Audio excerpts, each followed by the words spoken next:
Halo teman-teman Saling Sapa, podcast Saling Sapa Jalan-Jalan, satu-satunya podcast naik angkot di Indonesia. Tayangan aneka info menarik di YouTube channel Taufik Sagwanto. Like, share, and subscribe.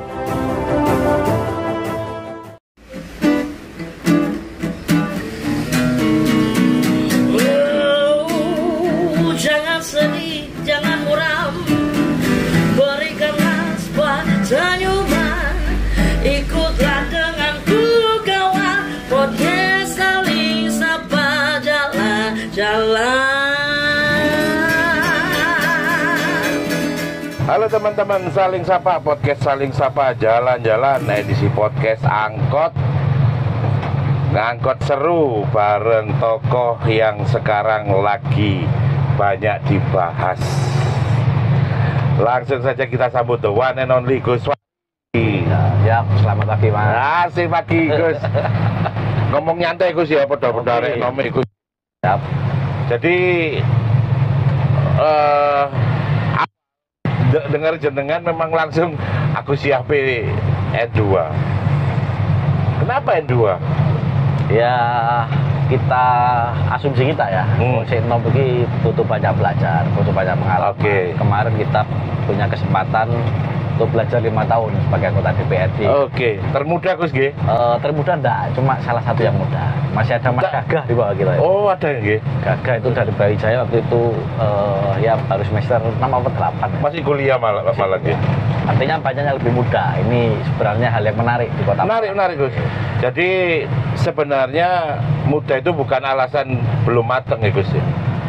Terus pengalaman jenengan sebagai anggota dewan ketika ngadepi masyarakat, ngadepi pemerintah, ngadepi kekonyolan pemerintah itu di mata jenengan seperti apa?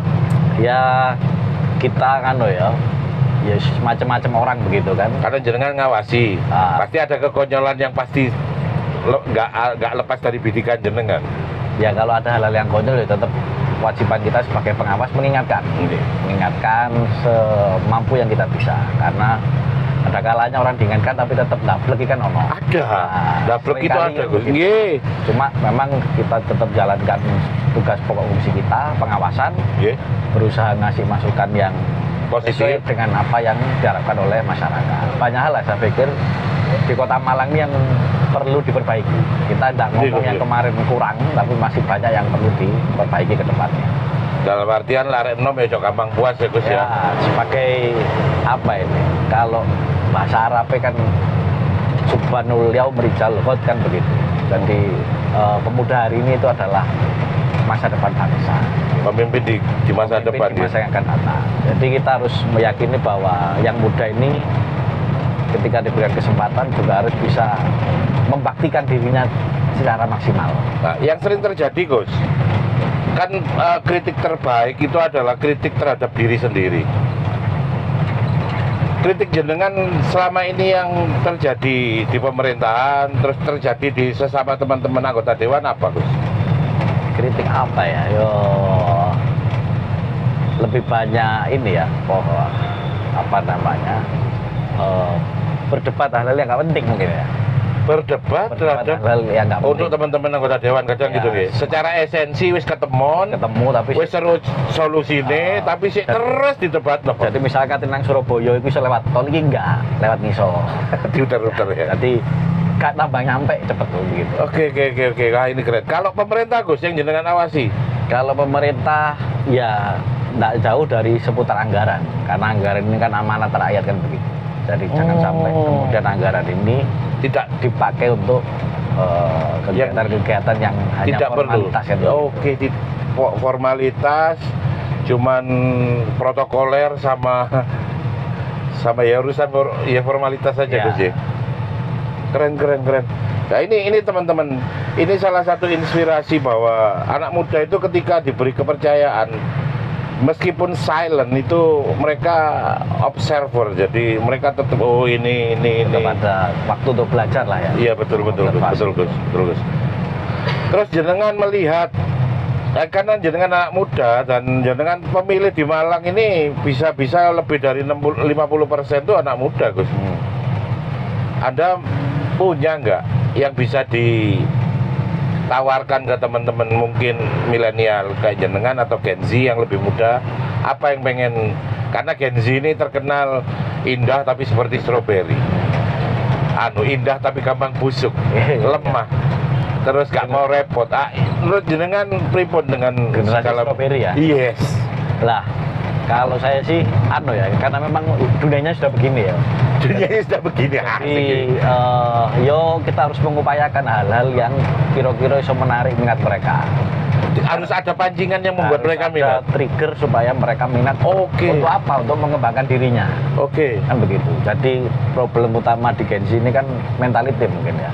Oke. Salah satunya ya mentalitasnya. Iya, tapi mental itu segalanya, Gus. Nah ya, Pemain biasa diseragami merah MU atau Liverpool gitu ya. udah disangar. Real Madrid begitu ya. Udah disangar, Gus. Iya, iya. Jadi mereka diseragami itu Mental itu yang harus kita kembangkan dan harus kita bangun terus. lurus. Jadi paling utama dan pertama itu mentalitas itu. Ya. Terus jenengan melihat kota kita ini, Gus. Anak muda kota kita kan nggak mewarisi kekayaan alam, tidak mewarisi istilahnya mbak dewi wis nggak mewarisi tanah untuk dipaculi. Antisipasi masa depan apa, Gus, yang ada di pikiran jenengan, Gus? Iya, kalau mau survive ini menurut kita ya, menurut pembaca dari teman-teman, kalau kita mau survive itu Kota Malang mau survive ya harus yang pertama dikembangkan adalah sumber daya manusianya. Ini penting. Tidak bisa tidak, Gus. Tidak bisa tidak, ini harus pengembangan sumber daya manusia. Karena apa? Kita pengembangan sumber daya alam habis. Sudah tidak punya sumber daya alam. Kemudian tanah-tanah kita tidak semakin luas tapi semakin menyempit. Nah, sehingga supaya iso urip gitu kan di Kota Malang ini, orang-orang ini harus kreatif. Kreatif dalam hal apa? Ya dalam hal minimal menghidupi dirinya dan keluarganya. Kreatif untuk survive, minimal untuk menghidupi dirinya dan orang lain. Betul. Tapi, Gus, pengangguran itu bahkan di Malang tuh pernah tertinggi loh se-Jawa Timur, Gus. Oh ya. Gimana itu, Gus? Kok si akeh gaya-gayaan nongkrong no kopi kok gak, ya kok gak maksudku kok gak meribetkan masa depan mereka gimana gitu. Ya itu sih malah bahaya, Mas. Jadi gitu ya? Dengan kita ini kan terkenal sebagai kota yang murah ya. Dengan uang 3.000, 5.000, 10.000 itu sih tuku rokok, lenceran begitu kan, juga bisa beli kopi. Kemudian bisa nongkrong di pinggir jalan. Jadi seolah-olah gitu kan, mereka baik-baik aja. Mereka tidak ada masalah apa-apa. Padahal ini bahaya menurut kita kan. Bahaya aja. Kita itu bahaya. Jadi gaya-gaya nongkrong kemudian tidak seolah-olah tidak ada masalah, ini warning sebenarnya bagi pemerintah sebenarnya ya. Kota Malang. Terus ini keren ini. Jadi beliau bahkan melihat kayaknya kita baik-baik aja, yo ngopi, nongkrong. Bahkan itu tapi itu bahaya yang diam sebenarnya. Yang ke depan itu malah bahaya. Pola pikirnya malah saya bilang kayak kebalik sama orang Jepang ya. Karena mereka tahu zaman mereka aja sudah berat. Mereka tahu masa depan anak-anak mereka, sehingga mereka memilih untuk tidak memiliki anak, bahkan tidak memiliki pasangan. Terakhir ada yang menikah dengan boneka. Iya, Gus. Karena mereka tahu bahwa hidup ke depan makin berat. Menurut jenengan fenomena seperti itu seperti apa? Apa arek iki kenyanten ngene iki bahaya apa sing bahaya iku nang Jepang ya? Gimana, Gus? Kalau tidak ada antisipasi ya saya pikir, kalau kemudian teman-teman yang muda-muda itu budayanya masih begitu-begitu aja ya bahaya buat masa depan mereka. Betul. Karena kan kita tidak tahu kondisi masa depan Indonesia seperti apa. Mungkin hari ini ya bensin sih murah, mungkin beras sih terkontrol, harga gula sih terpantau kan begitu. Nah, nanti ketika semua harga itu naik tanpa ada yang bisa mengendalikan, kolek tak konco-konco itu. Sehingga harus ada prepare dari konco-konco nom-noman ini. Konco-konco nom-noman itu kudu prepare. Salah satu yang paling sangat mungkin, Gus, mamane wis kadung aku sekolah gak dhuwur, aku ya males kerja soro. Gimana, Gus? Yo kudu kreatif ya. Jadi kita melihat bahwa ekonomi kreatif itu, ekonomi kreatif ini adalah masa depan Kota Malang. Jadi gambaran tadi ketika kita tidak punya sumber daya alam, tidak punya sumber daya tanah, lahan dan lain sebagainya, tidak punya sumber daya pertanian, maka solusinya adalah ekonomi kreatif itu menjadi masa depan Kota Malang. Jadi kita harus genjot terus giat-giat ekonomi kreatif. Kan tadi PR-nya kan ketika banyak warga-warga kita, masa ada warga kita yang tidak terdidik, kan rata-rata sekolah kabeh, Mas. Kan begitu ya. Tambah bahaya sih. Rata-rata sekolah kabeh. Dia tambah bahaya, Gus. Nah, Kalau orang kemudian mereka harus ditambah oleh skill. Kan sekolah ini kan semuanya melakukan itu. Kabeh sekolah kabeh, Pak. Tapi apa bedanya satu dengan yang lain? Ya karena skill tadi. ya karena kayak jenengan tadi ngomong bahwa sekolah yo mek kon iso pelajaranmu. Ya, Tapi selesai. pelajaran kehidupan kan Belum. butuh konversi ya, Gus ya. Oh. Jadi ekonomi kreatif konversinya. Apa istilahnya bisa jadi adaptornya, Gus Ya. ya. Untuk dia survive di kehidupan Yang nyata. akan data. Oke. Nah, tapi sekarang Gus kenyataannya MCC itu di sudut pandang pemerintah pengeluaran loh, Gus. Meskipun mungkin saya jenengan sepakat bahwa ini adalah investasi investasi untuk ke depan, Gus. Jenengan melihat ini pripun? Kalau kita pribadi ya salah. Jadi Salah kita besar, Gus melihat ya. giat-giat untuk MCC ini investasi, Pak. Jadi Nggak bisa dihitung duit ya, Gus. nggak bisa dihitung duit. Karena Oke, apa? oke. Karena lompatan-lompatan kreatif visma orang, kemudian lompatan-lompatan inovasi orang ini kan nggak bisa diukur, Pak.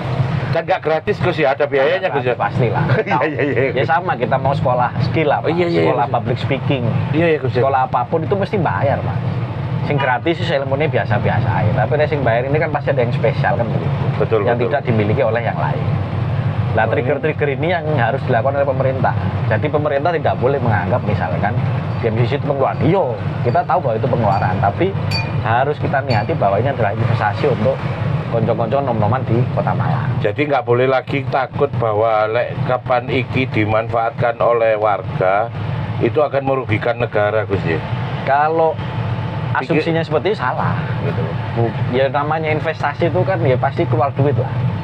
Tapi kan Anggap kayak ngasih anaknya susu itu, Gus ya. Iya. Ojo dihitung itu itu pengeluaran. pengeluaran di orang mau, Pak. Pakai iso nyusu anak. Iya. Mosok ganti tajin anakmu. Ya, karena memang investasi untuk anak kita Betul, kan. betul, Gus. Sama Betul. halnya dengan ketika kita memberikan anggaran ke MCC. Betul. Menurut saya begitu. Kalaupun ada perbedaan pendapat itu kan biasa, Masih normal, Gus masih ya. normal. Terus jenengan wali kota sinten, Gus? Ya ini masih belum tahu lah wali kota kabaran ya. Cuma hari ini yang kita sedang jalan agak-agak PDKT-nya ketemu begitu. PDKT-nya kali sinten, Gus? PDKT-nya hari ini ya kita dengan Mas Dwi. Oke. Nah, cuma dengan beberapa yang lain tetap kita komunikasi. Asumsinya Mas Dwi nggih sama punya pengalaman di Gus nggih. Ya, Mas Dwi juga punya pengalaman jadi legislatif juga kan. Iya. Terus beliau juga pernah di jasa ya, Gus. Pernah di BUMD di Kabupaten. BUMD nggih. Jadi jenengan berasumsi bahwa beliau adalah termasuk orang yang layak nih, Gus ya. Punya kemampuan lah. Itu di atas punya Kemampuan dan kemauan. punya track record ya, Gus ya. Nah, ada track record juga. Jenengan melihat teman-teman sekarang perkembangannya politik ke depan itu apa masih bingung NU bukan NU kalau menurut jenengan apa sudah bergeser atau apa masih tetap Gus secara tradisional? Sudah mulai bergeser tapi yang itu tetap ada ya. Jadi Secara tradisional ada aja. secara tradisional tetap ada, Mas. Nggak mungkin Maksudku nggak gini ada. loh, pertanyaannya kan Mas Anu kan di PKS. Ya. NU BPKS kemarin tuh sih ada perubahan besar nggih ketika 01 PKS dan PKB gabung dalam koalisi. Kayaknya ini berulang nggih. Ya. Jadi Jenengan melihat itu pripun? problemnya sama lah. Oke. Yang kaum tradisional ya tetap ada lah. Coba insya Allah dengan memberikan pengertian-pengertian gitu, lama-lama juga akan memahami. Meskipun saya yakin tidak akan 100% menerima kan begitu. Tapi wajar, dalam sebuah konstelasi itu wajar. Wajar. Dan itu natural Gus ya. Natural. Kecuali dipaksa gitu. Tapi kan kita demokrasi memang harus ada yang berbeda dengan kita. Jenengan riwayat pendidikan apa Gus? Kita terakhir masih di S3 Manajemen Pendidikan UM. Jadi Manajemen pendidikan. Wah, ini pendidik dong, ini keren ini. basic kita pendidikan. Keren. Oh, dulu SPD Gus ya? S1 ya SPD. Sepeda. Pokoknya berkaitan sampai pendidikan lah. Jenengan nggak kebetulan ini pendidik nih, makanya ketika tadi saya nanya ngejar bener karena jenengan ada basic dan sekarang on the way doktor untuk di bidang pendidikan. Disertasinya jenengan apa Gus? Disertasi kita tentang kepala sekolah. Kenapa kepala sekolah Gus? Ya kita meneliti kemampuan kepala sekolah itu dengan motivasi kerja guru, dengan kualitas peningkatan. Berarti ngitung leadershipnya Gus ya? Sekolah ya, di leadershipnya. Oke. Apakah ada efek ketika misalkan kepala sekolah itu punya skill ABCD itu ke sekolah, ke guru, ke staff? Bisa-bisa sampai mengusulkan kepala sekolah nggak harus lulusan SPD. Kalau perlu dari praktisi. Ada apa bisa Gus? Nggak bisa kalau aturan pemerintah. Oh, aturan. Tapi nggak kalau pribadi Gus? Pribadi tidak ada masalah lah. Kalau kita kan ngomong kepala sekolah kan skill kan.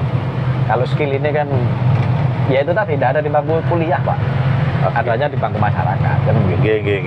Keren. Kalau secara pribadi jenengan nggak ada masalah, umpamanya praktisi terus jadi kayak CEO gitu ya. Boleh, tidak ada masalah. Oh, ada masalah. Wah, era-eranya kan sudah ke situ Mas. Sekarang siapa yang punya skill, punya kelebihan ya dia yang akan ada di puncak kan gitu. Wah, segini ini progresif jadi. Ya memang anak muda seperti ini. Jadi teman-teman bisa menilai beliau bahwa beliau progresif sekali. Kalau di aturan pemerintah sih ya kepala sekolah ya harus linear dengan pendidikannya gini sekarang. Ternyata tak tanya pribadi nggak ada urusan nggak ada masalah. Bahkan kalau kepala sekolah mentalnya CEO malah sangar pintu ya. Bisa banyak di sekolah swasta kan begitu. Memang gitu ya? Sekolah swasta gitu. Oh. Jadi tidak harus punya basic misalkan sebagai pendidik. Jurusan pertanian misalnya punya kemampuan itu ya kenapa tidak? Cuma kan rata-rata tidak jauh dari lingkungan itu kan begitu. Betul. Wah, ini masuk akal ini. Terus Gus, melihat jenengan yang paling mungkin sekarang yang harus dilakukan apa Gus? Paling pendek nih Gus. Ya, yang kita lakukan sampai nanti di bulan Juli Agustus itu ya kita akan passing terus ya, kita keliling ketemu tokoh-tokoh masyarakat seperti Mas Taufik Sakwanto ini kan tokoh masyarakat yang kira-kira membawai sekian banyak arek nom-noman ini. Ya, arek nom-noman sekarang apatis loh Gus. Nah ya makanya tetap harus kita sentuh Pak. Boleh mereka dibiarkan apatis karena ditinggal Gus ya. Karena politik ini penting. Saya katakan politik ini teman-teman yang muda ini harus ojo berpikir lagi gak ngaruh nang uripmu. Oh, sangat berpengaruh Pak. Tidak ada satupun sendi kehidupan kita yang tidak diatur politik. Itu yang harus digarisbawahi. Semua hal itu kon sik iso ngopi 3.000 iku karena politik. Ke hasil kebijakan politik. Jadi tidak boleh kemudian apatis begitu. Tapi ya juga tidak boleh terlalu praktis begitu. Maksudnya kalau mamanya terlalu mendewakan tertentu ya. Salah benar dibelani itu nggak masuk akal juga gitu sih. Maka kelebihannya nom-noman itu kan diberikan kelebihan untuk berpikir ulang kan begitu. Kira-kira sih tak pilih bener apa enggak. Iya. Kadang-kala ya ini memang pikirannya sampai kebutuhannya beda Pak. Jadi pikirannya karepe karono tapi kebutuhannya iki sing memenuhi ya iki ae wis begitu. Gitu Gus ya. Ini kan mentalitas tadi ya saya katakan. Jadi dia harus siap bahwa ini dia sadar betul kalau dia harus memilih karena itu bagian dari menentukan nasibnya dia ke depan 5 tahun ke depan. Ya. Kalau jenengan selama ini lihat yang beberapa bulan ini jenengan keliling lihat anak-anak muda pripun? Ya kalau teman-teman muda ini silent majority ya. Bahasanya begitu ya. Jadi serakate kakek ngomong, ngelendem lah. Iya. Kakek ngomong tapi nanti saya yakin pasti akan menentukan pilihannya. Kepada siapa tidak tahu. Pada mereka yang menurut mereka itu pantas kan gitu. Ingat lek nom-noman ini disetir ya gak iso. Gak bisa Gus. Kan dikongkon ya gak pati iso. Gak pati iso. Bisa ngomong ke pati iso, tapi saya yakin mereka pasti punya pilihan. Pada siapa? Ya mbok. Ketika mereka mungkin proses menganalisa calon-calon itu satu cocok iki. Dan itu gak akan disampaikan. Oh gak akan disampaikan, gak ngomong wingi. Itu tak pilih wingi itu. Oh gak akan ya. Asik ya. Anak muda ini ternyata gitu. Iya. Terus ke depan. Aku lagi-lagi ngomong soal ke depan karena sampai arek nom. Setelah ngomong pengangguran, anak-anak muda mayoritas terus ngomong bahkan jenengan langsung ngomong ekonomi kreatif. Ketika ke depan jenengan namanya takdir Allah jadi, qadarullah jadi. Yang jenengan prioritaskan hari pertama jenengan bekerja apa? Nah, ini pertanyaan susah ya. Ya kan keren. Ya. Terus langsung apa namanya? Kalau kita ya normatifnya itu kelompok ambek UPD begitu kan. Dan kita ngomongkan, nyampaikan apa lah gambaran besar visi misi ke depan ya. Salah satunya yang wajib nanti disampaikan bahwa Malang harus tetap menjadi kota kreatif. Jadi kita tidak berdiri sendiri ya. Jadi sejak periode sebelumnya harus disadari gitu Gus ya. Bahwa harus jadi kota kreatif. Kayak ini Gus ya. Sekecil apapun kreativitas itu harus diuangkan. Betul. Seperti Singapura gitu Gus ya. Jadi sampai orang sepuh pun itu mereka nggak nganggur, dibuat bekerja. Kalau jenengan melihat seperti itu gimana Gus? Ketika orang-orang sepuh itu direkrut, terus teman-teman disabilitas juga ada porsi untuk direkrut di sebuah perusahaan atau kalau ada undang-undang seperti itu pripun Gus? Jenengan setuju mboten Gus? Ya harus. Saya pikir harus ya. Jadi kita apa ya? Ngomong difabel begitu kan. Jadi sama-sama manusia kan begitu. Terus uang sepuh masih pensiunan, ya betul. Mereka juga butuh tetap mencari. Kan begitu. Iya ya Gus. Ya, terus tetap harus kita. Jenengan kalau melihat sepuh-sepuh yang akhirnya nganggur terus ditolak di perusahaan sini situ, jenengan melihatnya pripun Gus? Ya. Negara harus hadir apa? Ya tetap negara. Apa DKI langsung mentahan apa gimana Gus? Ya itu salah satu solusi ya. Saya nggak ngomong itu salah kan begitu. Itu salah satu solusi. Solusi yang lain ya tetap harus diberdayakan. Saya lihat deh beberapa kali pertemuan dengan warga itu ada yang sepuh purun. Ini nyun sewu ya. Jadi ada supir Gojek, motor, perempuan dan sepuh. Terus pripun? Nah itu tanya, Pak masa saya mau sampai tua kayak begini? Oh, itu langsung menohok itu. Iya langsung aku langsung ya woi gire. Terus masa aku sampai tua ngene gitu. Masa sampai tua harus terus kayak begini. Ya Allah. Apa yang nanti bisa jenengan lakukan Pak buat orang-orang seperti saya ini? Langsung sudah berpikir keras kita Pak. Opo yo? Kira-kira yang kita mungkin dikasih kerjaan tapi yang nggak boleh berat ya Gus ya. Kita memberikan ruang gitu kan. Kalau memang beliau tidak punya skill ya kita kasih skill. Kalau nggak punya kerjaan ya kita carikan kerjaan-kerjaan yang sifatnya tanda kutip tadi ya kreatif yang tidak harus masuk ke pabrik begitu kan. Nggak harus keras gitu. Jadi bisa dikerjakan di rumah work from home begitu. Atau di mana aja yang penting dia produksi. Dan nanti hasil produksinya bisa diambil. Ya, sehingga saya katakan bahwa kenapa kok ekonomi kreatif ini masa depan Kota Malang karena dari situ bisa solusi, jadi Gus, ya? muncul berbagai macam inovasi-inovasi yang kemudian itu bisa merekrut katakan orang tadi yang kita bilang ada difabel, teman-teman difabel, ada teman-teman yang katakan sepuh apa senior citizen bisa tetap diberdayakan berbarengan dengan munculnya inovasi dan kreativisme dari konco-konco nom-noman tadi. Lah ini ndak ono wadahe Pak, misalkan.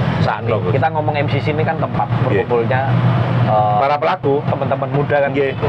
Munculnya inovasi kreatif. Ele-elean nek mereka kumpul pasti inovasi. Nah, karena ibu-ibu kumpul lah itu inovasi rasan-rasan nggak pernah kurang ide loh Gus. Nggak pernah habis ya. Iya Gus, iya Gus. Kita tema iki lah iya itu loh maksudnya. Apa mana uang kreatif? Sama kayak begitu. Iya Gus. Lah harapannya yang penting kita kasih ada triggernya, kemudian kasih clue. Mas tolong berinovasi misalkan. Nanti sampean pedayano konco-konco manula. Nanti sampean buat kegiatan apa, kreativitas apa, inovasi apa. Nanti sampean berdayakan teman-teman difabel. Difabelnya kan macam-macam ya, difabel A dan difabel B. Ada yang disabilitas itu misalkan tetap punya kemampuan misal tidak bisa mendengar tapi bisa ngomong, macam-macam itulah ya. Yang itu yang karena masing-masing ini kan punya kelebihan kekurangan. Ya disesuaikan. Sama sih ya Mas Bud kita ya. Inovasi. Iya, benar-benar. Terus Gus, terakhir Gus, sebelum saya tutup episode ini sudah dikasih tanda-tanda terus ya teman. Kasihnya belum kurang tahu, tapi ya memang tandanya harus segera diakhiri. Ya. Ada quotes kok buat teman-teman milenial dan Gen Z yang lagi tune di YouTube channel Taufik Saguanto. Ini quotes rotorot yang menjadi motivasi kita ya. Kalau kita selalu saya mengingatini terus dalam keseharian kita. Kalau idiom bahasa Arab ini al-hayatu bitamani wa laisa tamani illa bil judu. Ya hidup itu angen-angen. Kita harus berangan-angan dalam hidup. Bercita-cita dalam hidup gitu ya. Cita-cita mau por iku sampean kudu duwe tiap orang. dan tidak akan tercapai angan-angan cita-cita itu tanpa perjuangan. Jadi lo istri cita-cita pasti kan harus diperjuangkan. Punya mimpi, perjuangkan. Iya. Punya ide, jadikan. Wah, itu keren. Semoga inspirasi dari Pak Wawali ini, next Pak Wawali. Amin. Biar menginspirasi hari-hari Anda saat ini. Terima kasih, semoga tayangan bermanfaat. Matur nuwun. Sami-sami, Mas Taufik. Siap. Semoga ini bermanfaat. Wassalamualaikum warahmatullahi wabarakatuh. Waalaikumsalam warahmatullahi wabarakatuh.